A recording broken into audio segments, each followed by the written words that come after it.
Alam mo yung pakiramdam na parang iniwan ka sa ere? Yung tipong, dati, araw-araw kayo nag-uusap, tapos bigla na lang, wala. Tahimik. Tulad ng multong dumaan sa buhay mo tapos naglaho. Tapos, ikaw ngayon, hawak-hawak yung phone, hinihintay kung magte-text ba siya. Spoiler alert, hindi siya magte-text. At kahit mag-text man siya, hindi na ikaw yung dati. Kasi sa video na to, hindi natin pag-uusapan kung paano siya habulin. Hindi ito tungkol sa paglalambing, sa mismo na ba ako, o sa pag-post ng malungkot na quote sa stories. Hindi, pre. This is about reclaiming your power. Ito yung kwento kung paano ka magiging multo. Isang ghost na hindi niya mahawakan, pero hindi rin niya makalimutan. Hindi ito laro. Ito ang disiplina, tahimik na paghihiganti, at ang sining ng kawalan ng emosyon. Perfecto para sa'yo kung 25 ka pataas. Kasi sa edad na to, hindi na uso yung pa-cute. Dito na nagiging real ang buhay. Karera, emosyon, relasyon, at yung tanong na, paano ko babangon kahit parang gumuho lahat? Sa video na to, we'll walk through timeless tools na hindi lang para makalimot, kundi para mag-evolve. Stoic tools, dark psychology, emotional discipline. Hindi mo kailangang ipakitang masaya ka. Hindi mo kailangang magpanggap. Ang kailangan mo, katahimikan, lakad, focus, control. At dito magsisimula yon. Ang unang sandata mo, katahimikan. Tahimik ka pero hindi dahil talo ka. Tahimik ka dahil mas pinili mong hindi ibigay yung reaksyon na hinihintay niya. Alam mo kung bakit? Kasi kapag tahimik ka, dun sila nagkakalkal ng sagot. Bakit hindi siya nag-message? Okay lang kaya siya? May iba na ba siya? Habang siya nagtataka kung anong iniisip mo, ikaw, abala sa pag-ayos ng sarili mo. Yung dating lalaki na nabali dahil sa breakup, ngayon dahan-dahang bumubuo ng bagong backbone. Hindi mo kailangang mag-ingay para ipakitang lumalakas ka. In fact, the quieter you are, the more powerful you become. At huwag kang mag-alala, hindi mo kailangan maging malamig na bato. Hindi yun ang point. Ang point, hindi mo na siya binibigyan ng access sa emotions mo. Yun ang tunay na control. Yung kahit gustong-gusto mo siyang tawagan, pipiliin mong hindi. Hindi dahil wala kang pake, kundi dahil pinili mong mahalin muna sarili mo. Marami sa atin nagkamali diyan. Ako rin. Yung tipong iniwan ka na pero ikaw pa rin yung naghahabol. Pero habang hinahabol mo siya, hindi mo namamalayang nawawala ka na sa sarili mo. Hindi mo napapansin na binabasura mo yung halaga mo habang siya, relax lang, kasi alam niyang andyan ka lang palagi. Pero hindi na ngayon. Kasi ngayong alam mo na pipiliin mo ng manahimik. Hindi out of pride, pero dahil sa respeto sa sarili. Sunod dito, at napaka-crucial, tigilan mo na ang pag-romanticize sa sakit. Alam mo yung ginagawa ng utak natin minsan? Gumagawa siya ng pelikula sa utak natin. Iniisip natin yung huling yakap, yung huling tawa niya, yung playlist niyong dalawa. Lahat ng memories, nilalagyan natin ng dramatic soundtrack, parang teleserye. Pero ito ang tanong. Bakit mo iniidolo ang sakit? Hindi mo kailangang alagaan yung sugat para lang may maramdaman ka. Kasi minsan, nasanay ka na sa pain kaya ayaw mo na siyang pakawalan. Pero ang hindi mo alam, habang niyayakap mo yung sakit, unti-unti kanyang kinakain. Tama na. Hindi mo na kailangang balik-balikan ng sakit para lang maalala mo na mahal mo siya. Hindi yun pagmamahal. Addiction yun. At ang pinakamahirap kalabanin ay hindi ibang tao, kundi yung sarili mong utak na gustong bumalik sa pain kasi doon siya naging komportable. Gising na bro, hindi mo kailangang patuloy na saktan ng sarili mo. Mas deserve mo yung kapayapaan kaysa nostalgia. Ang tunay na pag-move on, hindi yung nakahanap ka ng kapalit, kundi yung hindi mo na binabalikan yung dating ikaw habang kasama siya. Ito ang totoo. Habang pinipili mong hindi na alagaan ang sakit, nagsisimula kang gumaling. Habang hindi mo na pinapansin yung what if, mas nagiging malinaw kung sino ka na ngayon. At guess what? Doon ka na niya mararamdaman. Doon ka na niya mamimiss. Hindi dahil nagparamdam ka, kundi dahil bigla ka niyang hindi maabot. At dito papasok yung susunod na yugto. Pag-detach. Hindi ka lalaban sa laban na hindi mo kailangang salihan kasi minsan ang tunay na panalo ay yung hindi ka sumabay sa gulo. Hindi dahil duwag ka, kundi dahil mas mataas ka na sa level na yon. Kapag detached ka, hindi ibig sabihin wala kang emosyon. Ang ibig sabihin lang, hindi mo hinahayaan ang emosyon ang magdesisyon para sa'yo. Sa totoo lang, ang pinakaastig na lalaki ay yung marunong magmahal pero kaya ring humiwalay kapag kailangan. Yung kayang yakapin ang sakit pero hindi niya ito ginagawang tahanan. At habang ginagawa mo to, habang pinipili mong manahimik, bitawan ang drama at lumakad ng walang ingay, nagbabago ang energy mo.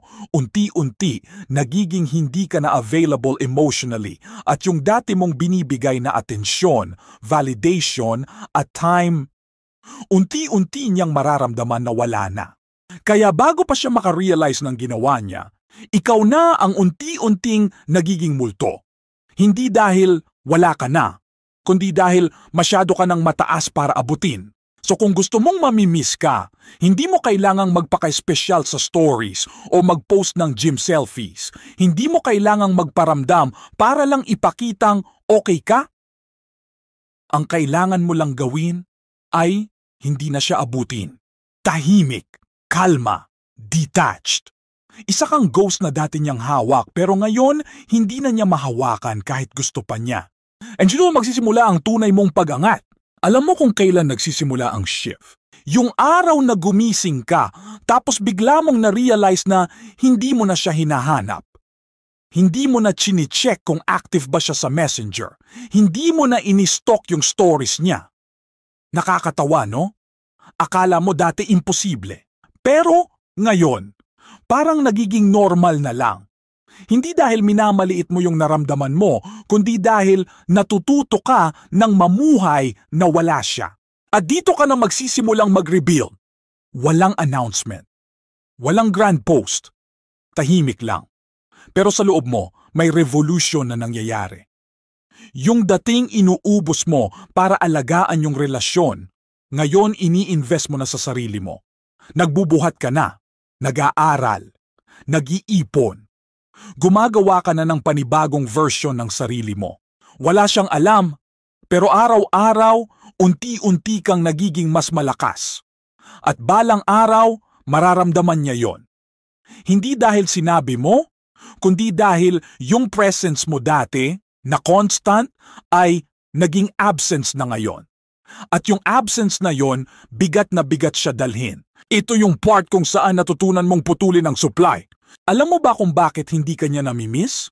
Kasi, andyan ka pa rin. Kahit hindi na kayo, nagbibigay ka pa rin ng validation. Nagre-react ka pa rin sa posts niya.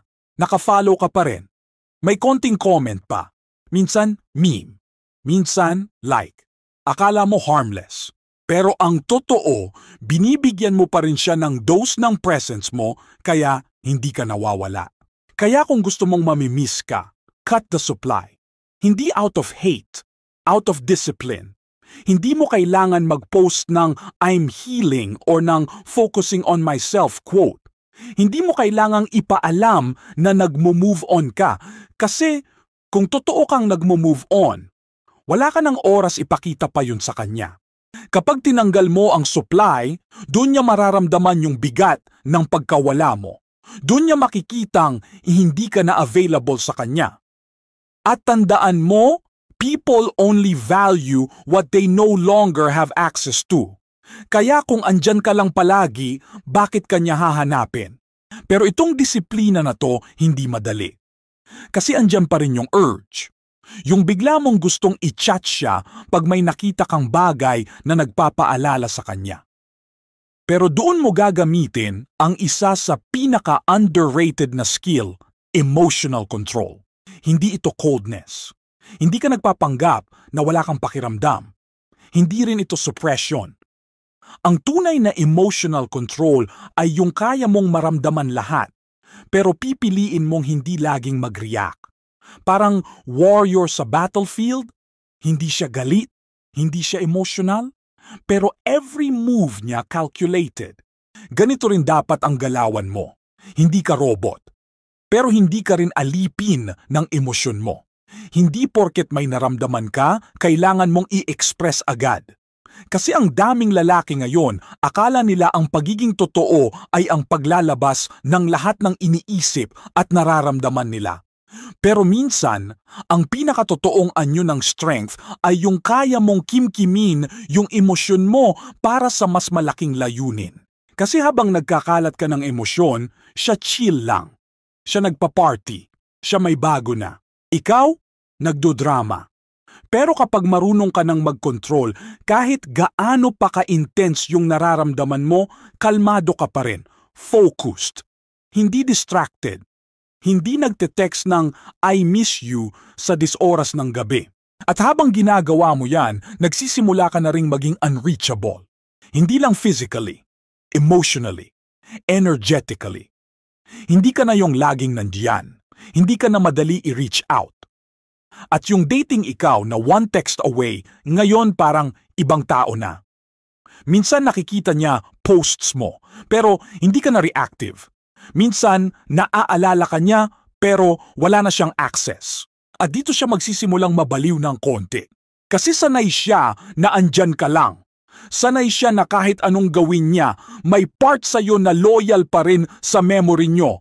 Pero ngayon, ikaw na ang multo. Nararamdaman ka niya, pero hindi ka niya mahawakan.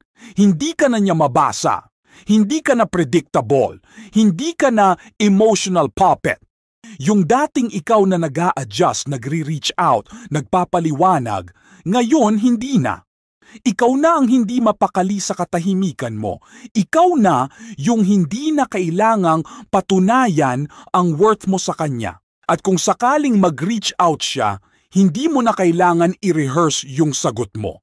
Kasi wala ka na sa phase na kailangan mong patunayan ang sarili mo. Hindi mo na kailangang magpaliwanag kung bakit ka nawala. Kasi, sa totoo lang, yung pagkawala mo ang sagot. Wala ka na sa point ng buhay mo kung saan kailangan mong maghabol. Kasi habang tumahimik ka, naglakad at nagbago, napakita mo ang isang bagay na mas malakas pa sa paghabol, disiplina. At habang pinipili mong manatiling unreachable, habang lumalakad ka palayo na may dignidad, hindi desperation. Doon nagsisimula yung tunay na regret sa puso ng taong iniwan ka. Walang mas matinding impact kaysa sa isang taong nawala ng walang ingay, pero biglang namumuhay na mas maayos kaysa dati. Hindi mo kailangan ng grand comeback post. Hindi mo kailangan magpakita ng look at me now moment. Hindi mo kailangang ipamukha sa kanya na nagbago ka. Kasi ang tunay na transformation, hindi pinipilit makita ng iba. Kusang napapansin yan, lalo na ng mga taong sanay na nandyan ka palagi. Kaya kung gusto mong masaktan siya, huwag mong sabihing worth it ka, ipakita mo. At hindi mo ito ginagawa para lang ipamukha sa kanya na nagkamali siya.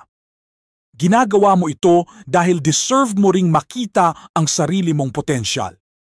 Hindi mo lang siya nawalan, ikaw rin. Pero, sa pagkawala, may pagkakataon kang buuin ulit ang sarili mong mas buo, mas matatag, mas malinaw kung sino ka talaga. Kapag ang isang lalaki tumigil na sa kaka-prove ng worth niya, doon siya nagiging totoo. Hindi na siya umaasa sa validation, hindi na niya hinahanap yung confirmation na okay siya.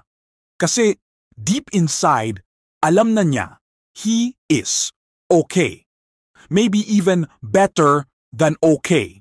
At ang irony, kapag dumating ka sa point na yon, doon mo rin mararamdaman na hindi mo na pala siya gustong balikan. Hindi dahil wala ka nang nararamdaman, pero dahil natutunan mo nang hindi lahat ng gusto mo makakabuti sa'yo. Minsan, ang akala nating loss ay mismong blessing ng buhay. Yung pagkawala niya, yun pala ang tulak na kailangan mo para ayusin ang finances mo, palakasin katawan mo, hanapin sarili mong direksyon. Kung hindi siya umalis, baka hindi ka pa rin gumagalaw hanggang ngayon. At habang ikaw ay lumalalim, tumitibay, at tahimik na gumaganda ang buhay mo, siya naman, slowly, nagsisimulang makaramdam ng regret. Hindi mo na kailangang pilitin. Kasi ang silence mo mas malakas pa sa kahit anong message. At yung presence mo na ngayon ay wala na. Yun na mismo ang bumabagabag sa kanya. Alam mo kung bakit siya natatakot? Kasi ang dating version mo, yung madaling kausapin, madaling ma-please, madaling patawarin, wala na. Ang kaharap niya ngayon, yung bagong ikaw na hindi na reactive, hindi na emotional mess, hindi na boy next door na laging available, ang kaharap niya ngayon ay isang ghost. Hindi patay, pero hindi na niya mahawakan, nararamdaman, pero hindi na niya maabot. Kaya habang iniisip niyang baka mag-message ulit siya, hindi niya alam, ikaw, busy na sa sarili mong growth. Hindi para saktan siya, kundi dahil finally, pinili mong yakapin ang sarili mo. Hindi mo na inuna ang ibang tao kaysa sa sarili mong kapakanan. At yan ang tunay na kalayaan.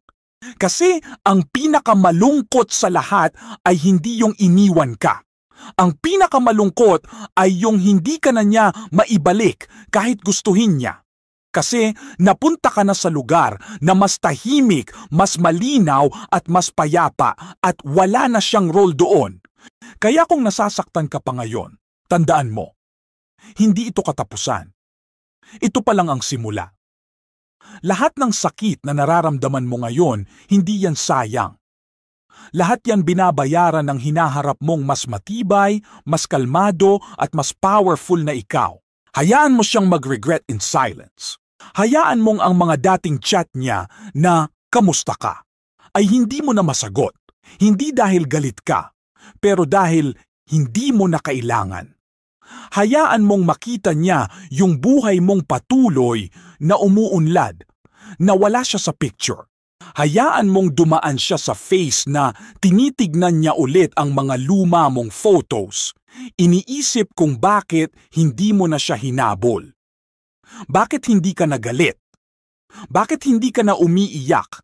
At hayaan mo rin ang sarili mong magsimulang ngumiti genuinely.